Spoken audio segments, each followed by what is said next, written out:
জমিনের প্রতিটা সৃষ্টি এক একটা রূপক মেসেজ দিচ্ছে।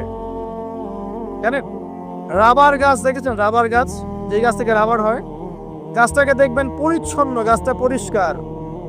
যে নিজে পরিষ্কার করে সে নিজেও পরিচ্ছন্ন। জমিনের মধ্যে দেখবেন মৃত জমিন, বৃষ্টি পড়লো, সজীব হয়ে উঠলো। সবুজ ধান ক্ষেত, এই সবুজ ধান ক্ষেতটা আপনার যৌবন, আস্তে আস্তে ফসল হবে।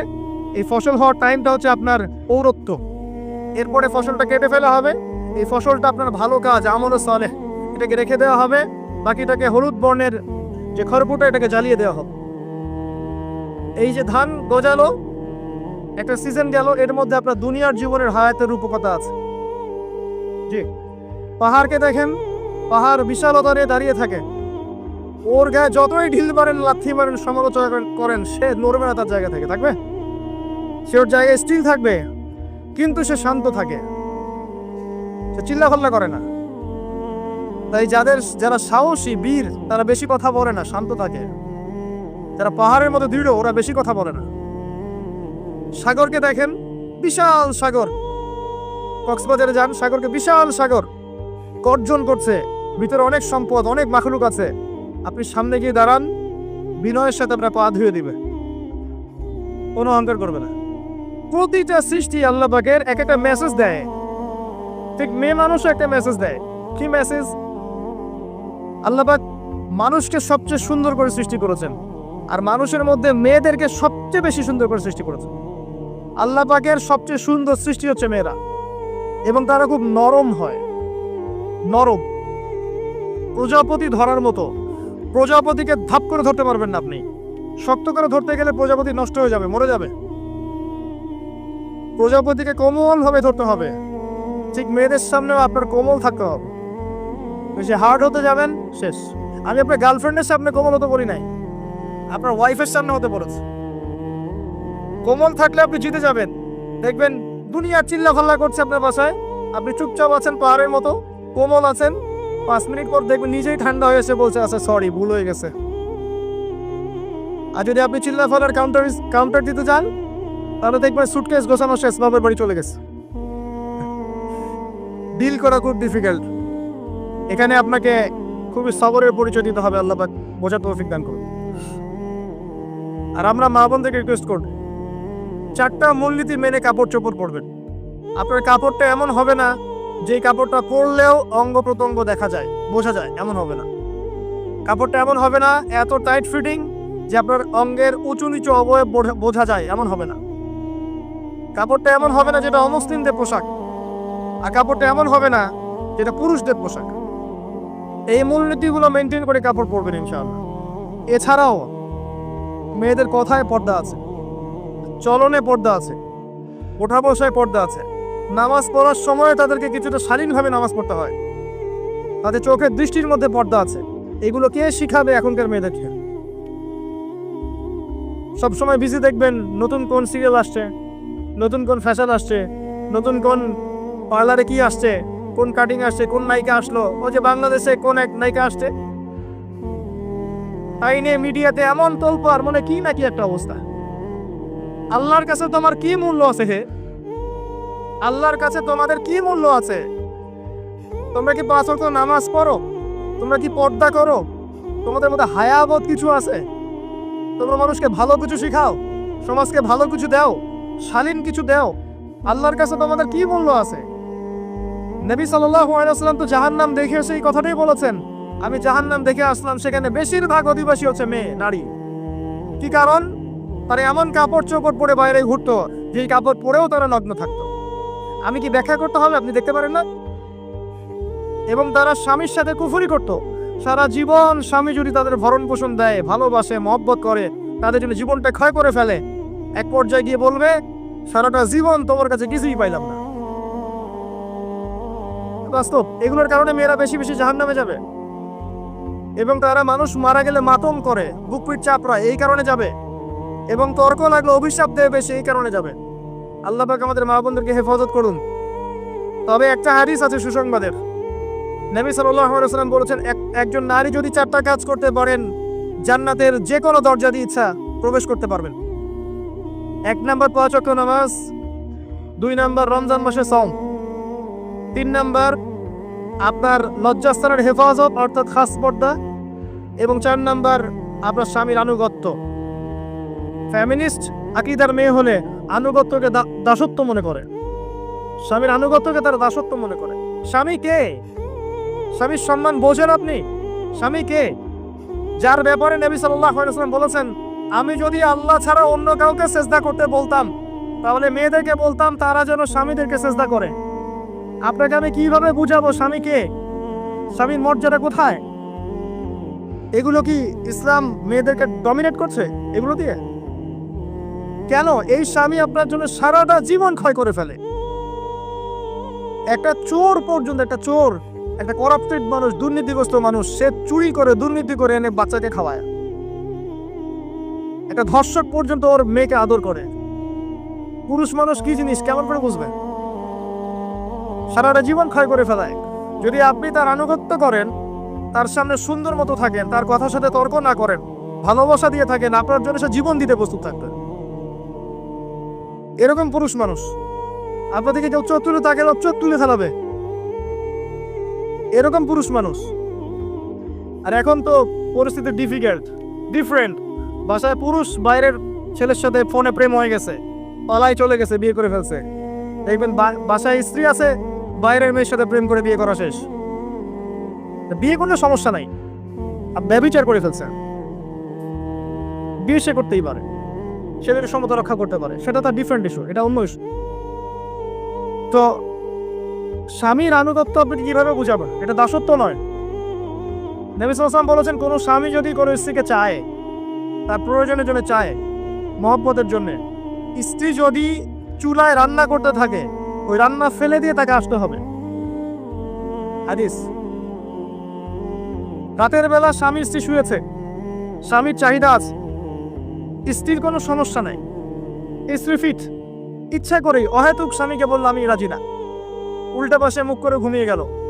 আল্লাহর নবী বলছেন সারা রাত আল্লাহর পক্ষ থেকে একজন ফেরেশতা আসবে, এসে এই নারীকে অভিশাপ দিতে থাকবে।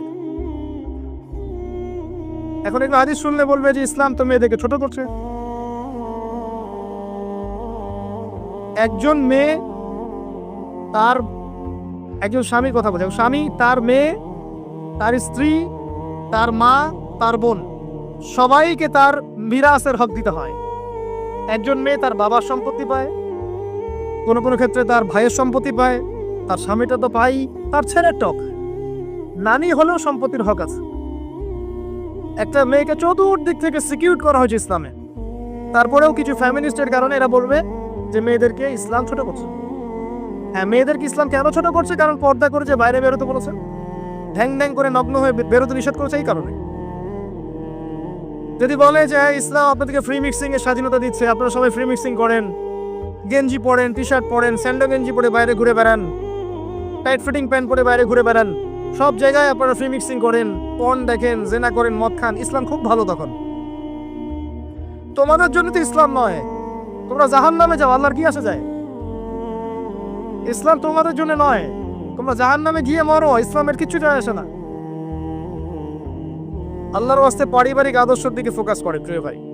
নিজে জাহান্নামের আগুন থেকে বাঁচেন, পরিবার বর্গকে বাঁচান, পরিবার আরেকটা পার্ট হচ্ছে আপনার পিতামাতার সাথে খারাপ আচরণ করতে যায় না আল্লাহর ওয়াস্তে। সেই ব্যক্তির জন্য ধ্বংস যার পিতামাতা বেঁচে আছে, তাদের হক আদায় করে সে জান্নাতে যেতে পারলো না, তার জন্য ধ্বংস। আরেকটা অংশ আছে আপনার সন্তান সন্ততি, বাচ্চা কাচ্চার প্যারেন্টিংটা খুব সুন্দর করে করেন। যখন আপনি স্ত্রীর সাথে মিলন করতে গিয়েছেন তখন দোয়া পড়েন, আল্লাহুম্মা বিসমিল্লাহি আল্লাহুম্মা জান্নিবনি শাইতান ওয়া জান্নিবিশ শাইতান মা রাযাকতানা। আমার মনে হয় এখনকার জেনারেশন যেগুলো আছে ফাসেক, মাদক সেবন করে, পর্নোগ্রাফিতে আসক্ত, ইয়াবাখোর, স্মাগলিং করছে, চুরি করছে, হাবিজাবি, ধর্ষণ করছে, আমার মনে হয় না তাদের পিতামাতা তাদেরকে জন্ম দেওয়ার সময় দোয়াগুলো পড়েছিল। কারণ পিতামাতা এই দোয়া পড়লে ওই সন্তানকে শয়তান স্পর্শ করতে পারে না। সন্তান হবে, সন্তান ছেলে হোক মেয়ে হোক, আপনার এটা নিয়ে মন খারাপ করার কিছু নাই। একজন কন্যা সন্তানকে লালন পালন করে সৎ পাত্রে পাত্রস্থ করলে এই মেয়ে পরকালে আপনার জন্য জাহান্নামের আগুন থেকে ঢাল হয়ে যাবে। যার কাছে 2জন মেয়ে আছে, 2টা মেয়েকে সে ভালো করে মানুষ করেছে, নবী সাল্লাল্লাহু আলাইহি ওয়াসাল্লাম বলছেন সে জান্নাতে আমার সাথে এমন করে থাকবে, এইভাবে। কেউ যদি বিধবার দায়িত্ব নেয়, সেও নবী সাল্লাল্লাহু আলাইহি ওয়াসাল্লামের সাথে এইভাবে থাকবে। এতিমের দায়িত্ব নেয়, এইভাবে থাকবে। ফ্যান্টাসিতে ভুগছেন, একটা এতিম মেয়েকে বিয়ে করেন, একটা অসহায় তালাকপ্রাপ্ত মেয়েকে বিয়ে করেন, একটা বিধবা মেয়ে যার স্বামী মারা গেছে, কেউ নাই দেখার, তাকে বিয়ে করেন, তারপরে বোঝা যাবে আপনার মধ্যে কতটুকু দিন আছে। আর বর্তমান সভ্যতা আমাদের কি সমাধান দিবে? সবাই যদি দিনদার একটা করে ক্যাটরিনা খোঁজে, এতিম, এই বিধবা, এই যাদের দেখার কেউ নাই, এই মেয়েগুলা কি রাষ্ট্রের সম্পত্তিও থাকবে? এদের দায়িত্ব কে নিবে? পুরুষরা যদি দায়িত্ব না নেয়, কে দায়িত্ব নিবে? এখন কেউ যদি ওদের দায়িত্ব নিতে যায়, তখন তাকে আবার খারাপভাবে উপস্থাপন করা হয়, এই ব্যক্তির মনে হয় চরিত্র খারাপ। কিন্তু এদিকে বাইরে 10টা জেনা করে বেড়াচ্ছে, কোনো সমস্যা নেই, এগুলো কুস্কায়। এইসব জাহেলদের জন্য ইসলাম নয়। ইসলামের প্রতিটা বেসিক ফান্ডামেন্টাল মানবতার কল্যাণের জন্যই। এগুলোকে ফরজ করা হয়নি, আপনি নফল, আপনার সামর্থ্য থাকলে আপনি করতে পারেন, না করলে কোনো সমস্যা নেই। কেউ যদি করে যে ইসলাম পরিপূর্ণরূপে পালন করার চেষ্টা করছে, এটার উপরে আমল করার চেষ্টা করছে, তাহলে আপনি তাকে ক্রিটিসাইজ করছেন কেন? কি সমস্যা আপনার? আরেকটা পাওয়ার হচ্ছে সন্তান সন্ততি। বাচ্চা কাচ্চাকে ছোটবেলা থেকেই মানুষ করতে হবে এমনভাবে যাতে করে বড় হয়ে এরা এই উম্মার খালেদ এবং ওমর হতে পারে। বাচ্চা ছোট বাচ্চাকে আপনি ভালো খাবার দেন, মায়ের স্নেহ দেন, বাবা মার সাথে রাখেন, একটু গ্রাম্য পরিবেশে নিয়ে গিয়ে তাকে বড় করেন। কেন বলছে কথা? এখানে পরিবেশ সুন্দর থাকবে, সে দৌড়াবে ধুলার মধ্যে, মাঠের মধ্যে খেলবে, সুন্দর ভাষা শিখবে। এরপরে তাকে ভালো প্রতিষ্ঠানে পড়ান। প্রতিষ্ঠানটা এমন হবে যে প্রতিষ্ঠানে জেনারেল শিক্ষা, ইসলামিক শিক্ষা একসাথে দেয়া হচ্ছে, সে সব শিখবে। আমার ছেলে কোরআনে হাফেজও হবে, আমার ছেলে ডক্টরও হবে, ইনশাআল্লাহ। এভাবে করে তোলেন। আধুনিক হন, মাথাটা খাটান, ব্যাকগ্রেডেড মানসিকতা বাদ দেন।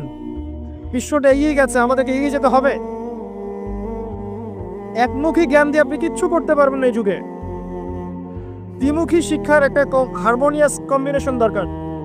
আমাকে কোরআন জানতে হবে, সায়েন্সও জানতে হবে, নাহলে আমি সায়েন্স দিয়ে কোরআনকে ব্যাখ্যা করতে পারবো না, কোরআন দিয়েও সায়েন্সকে ব্যাখ্যা করতে পারবো না।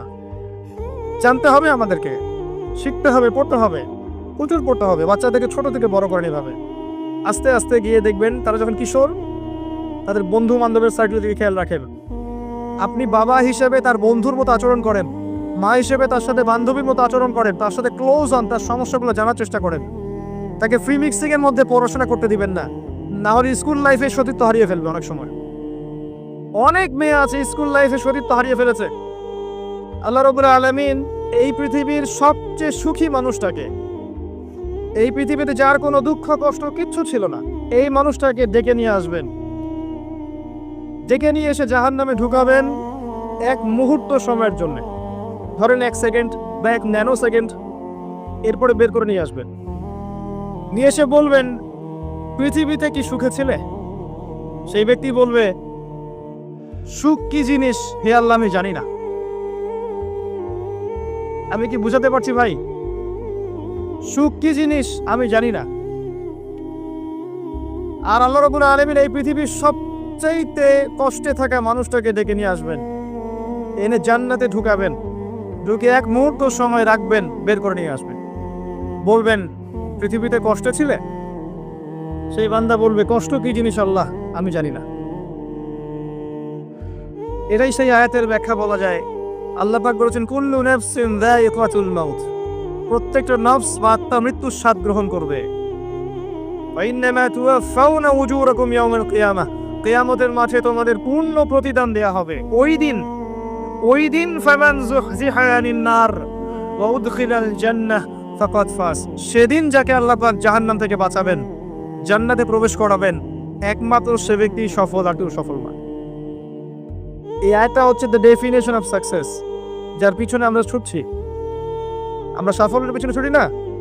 সফল হতে হবে, নিজের পায়ে দাঁড়াতে হবে, টাকা পয়সা করতে হবে, বাড়ি গাড়ি করতে হবে, ব্যাংক ব্যালেন্স করতে হবে, জমি জমা করতে হবে, একটা সুন্দরী গার্লফ্রেন্ড চাই, একটা স্ত্রী চাই, তাই না? আমরা সাফল্যের পিছনে